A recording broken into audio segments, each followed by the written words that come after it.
The NBA has a massive pacing problem, and it's something that I've noticed more and more. Like, I just feel like it's becoming worse and worse. Where to me, it comes in two forms. You have the timeout situation, and you have the review situation.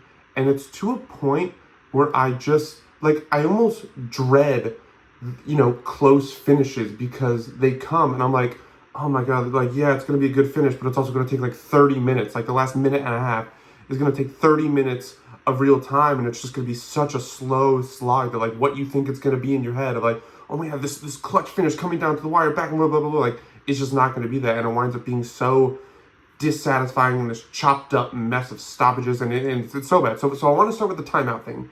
The timeout problem is, for me at least, like I don't know if the NBA would ever actually do this, but I think there's just too many timeouts. Like both teams get 7 timeouts apiece. So assuming both teams use all their timeouts, which happens with pretty regular frequency, I would say. It's not the craziest thing in the world.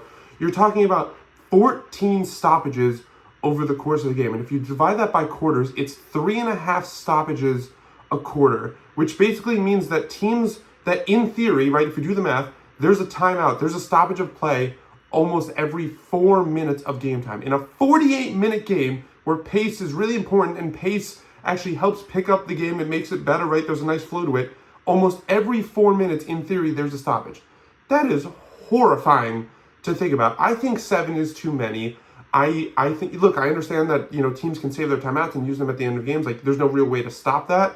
But I just think 7 is just too many. Like, we're talking about the best of the best, the absolute professionals, the elites, whatever. And like, to me, like, if you had 5 timeouts, would it change anything in how they function? I don't know. Like, you're grown adults. I'm not so big on calling timeouts over the course of the game. I'm very big on let the players figure it out for themselves, at least during the regular season.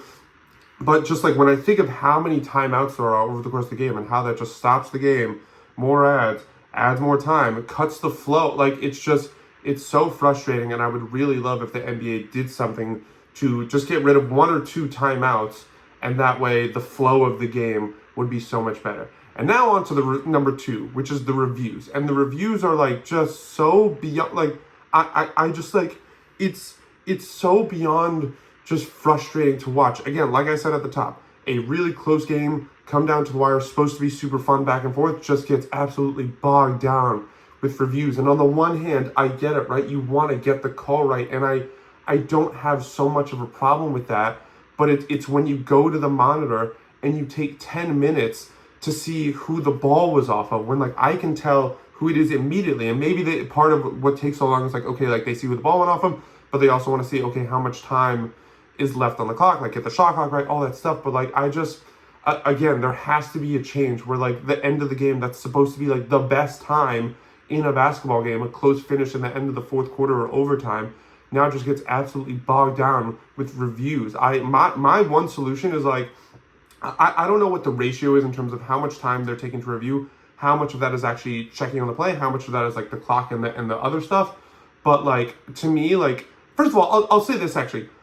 Why do they need to go to the review? Isn't the whole point of the replay center in Secaucus so that they don't have to take so long to review? Like, you would think having a replay center where you have so many people looking at so many different camera angles, they would be able to go to the monitor and they would just be like, yeah, it's this, go back. Like that's what I don't understand. I thought the whole point of the replay center is so that it would speed that up, but it just hasn't. So my big solution to that is that I think they should impose a timer on the amount of time you can review. Like put a timer on reviews, right?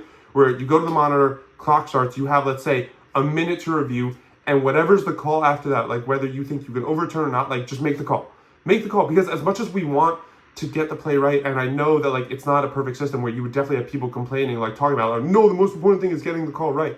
I also think it's so important to keep the flow, like again, like from the business entertainment perspective, you want the game to be fun to watch. And like I said, like you get to the end of these close games and like it's almost like I don't enjoy it. Like I'm not looking forward to it. I'm dreading it because I know it's going to take so long. So if you could just sacrifice like a bit of it where it's like, okay, maybe like a few calls get wrong, but it comes, with the promise of faster games, of better pacing to these games, especially now if they're going to starting these nationally televised games at 11, I think that would definitely be worth it. So like, yeah, it's really frustrating to see that like the best part of NBA games is something I don't always fully look forward to.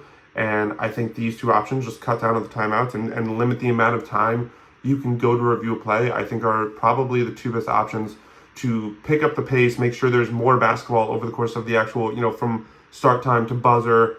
And I think overall it would just improve everyone's viewing experience.